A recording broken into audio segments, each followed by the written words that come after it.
After recovering from my chronic illness, I realized looking back on it that I got more help from Google than I did from doctors. I saw 100 different doctors and they all led me down this path and that path, and maybe one or two were willing to help and provided useful information out of the 100. But Google itself, the endless researching was really what guided me towards getting better, researching all these different things. Now, most of them were worth a waste of time, just like with the doctors, but I'd say I got more value actually out of Google and out of Chat GPT and out of reading scientific studies than I ever did out of paying out of pocket to go see a doctor or going to see the specialist. And, I realized that your health is up to you. If you're relying on others for your own health, Hippocrates said, for the person that relies on others for their own health is a fool. That was his quote, is that you need to be able to learn how to take control of your own health, make the right decisions that'll lead you back to better health, not be dependent upon people other than yourself for your health. Yeah, I mean, obviously doctors are necessary at times, but when you have a chronic illness, it's often up to you. Otherwise, you just need to accept what the doctors will tell you. And that just wasn't good enough for me. So I'm sure plenty of people besides me have found lots of good information all over searching for their health journey. But the reality is, most of the good information did not come from these natural paths, from the holistic doctors, from the traditional doctors. It came from seeking it out on their own and trying to find the answers. And, that's what I did for 7, 8 years. And I really made very little progress. And then luckily I came across colostrum. And colostrum was a big time difference maker with me. And I started drinking that 4 or 5 days a week. Next thing I know, I gained 40, 50 pounds back.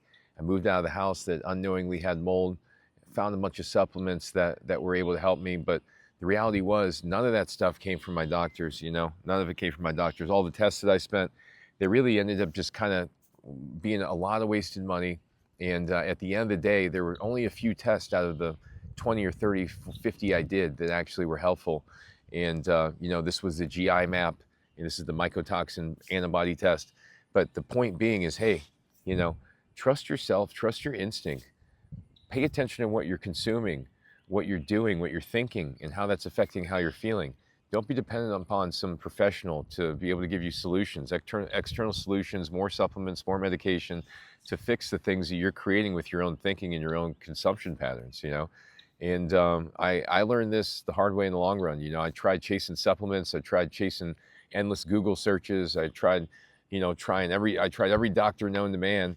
But at the end of the day, it led me back to still being in a giant circle and still having symptoms. Yeah, I was a lot better, but I was never completely better until I was willing to look at what I was doing, what I was thinking, what I was eating, what I was inhaling, how those things were actually affecting how I was feeling, and then making changes based upon my actual body. The body was telling me, I didn't want to need anybody else's opinion. I didn't need the doctor's opinion. I didn't need this guy on the website's opinion anymore. I didn't even need the scientific studies opinion. All I needed to realize was that all my symptoms were being caused by my own immune system, okay? And when the reactions were occurring, the flares were occurring, the symptoms were getting worse, it was always because of something that I did, always.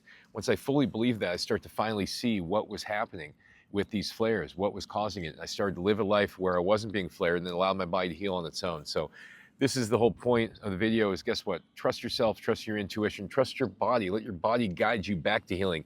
Don't embrace somebody else's ideas. Let your body show you what works with it and what doesn't. Start with the foundation, the plants, the low allergy foods.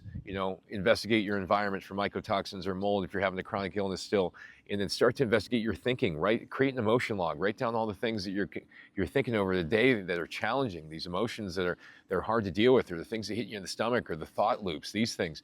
Write them down. Write them down. Start to see the patterns. All right. Work with someone like myself and investigate why these thoughts are popping up and start to address the storylines behind them. So thanks for watching, everybody. Go to my website, endsickness.org. Got hundreds of articles, hundreds of videos, and thanks for watching.